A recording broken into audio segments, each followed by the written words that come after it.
कश्मीर में पीएम मोदी के master stroke से विपक्ष का सारा गणित उलट पुलट हो गया। गृह मंत्रालय ने जम्मू कश्मीर में जमीन खरीद बिक्री के संबंध में महत्वपूर्ण नोटिफिकेशन जारी किया।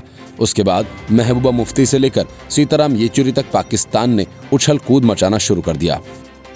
होम मिनिस्ट्री के इस नोटिफिकेशन के अनुसार अब देश का कोई भी नागरिक केंद्र शासित प्रदेश में जमीन खरीद सकता है और वहां बस सकता है। हालांकि अभी खेती की जमीन को लेकर रोक जारी रहेगी। नए भूमि कानून के पास होने के साथ ही विपक्षी दल और सेक्युलर नेताओं का मेल्ट डाउन शुरू हो गया है।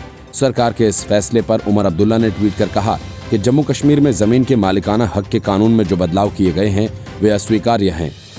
अब तो बिना खेती वाली जमीन के लिए स्थानीय का सबूत भी नहीं देना है। इसी के साथ कृषि भूमि के ट्रांसफर को और आसान बना दिया गया है। अब जम्मू कश्मीर बिकने के लिए तैयार है। जो गरीब जमीन का मालिक है अब उसे और मुश्किलों का सामना करना पड़ेगा। सीपीआई के महासचिव सीताराम येचुरी ने नए भूमि कानून को हाईवे डाका घोषित किया है और कहा कि इसकी अनुमति नहीं दी जा सकती।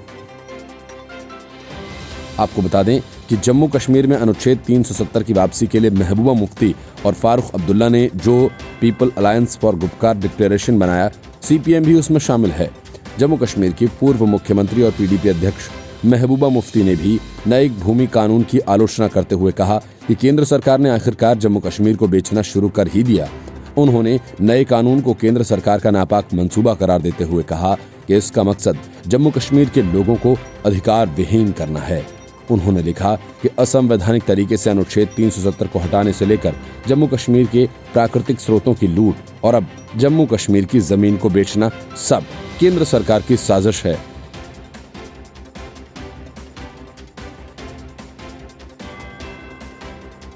पाकिस्तानी संसद की कश्मीर कमेटी ने भी अपने नापाक मंसूबों को पूरा करने के लिए इस मेल्टडाउन में हिस्सा लिया। इसने दावा किया कि नया भूमि कानून कश्मीर पर संयुक्त राष्ट्र के प्रस्तावों का उल्लंघन है। मेल्टडाउन राजनीतिक स्पेक्ट्रम के उदारवादी गिरोह के कुछ बौद्धिक हलकों में भी स्पष्ट रूप से देखने को मिला। दिल्ली विश्वविद्यालय में सहायक प्रोफेसर होने का दावा करने वाली देविका मित्तल का दावा है कि नया भूमि कानून फासीवादी शासन द्वारा आक्रमण का कार्य है। असल में नया भूमि कानून भारत में कानूनों के अनुरूप है। अब तक जम्मू कश्मीर के लोग भारत के अन्य क्षेत्रों में भूमि खरीद सकते थे, लेकिन अन्य राज्यों के भारतीयों को जम्मू कश्मीर में भूमि का अधिकार नहीं था। नया कानून अनुच्छेद 370 के उन्मूलन के उद्देश्य को आगे बढ़ाता है, जो कि भारतीय मुख्य धारा के साथ जम्मू कश्मीर का एकीकरण है। Bureau report, news of India.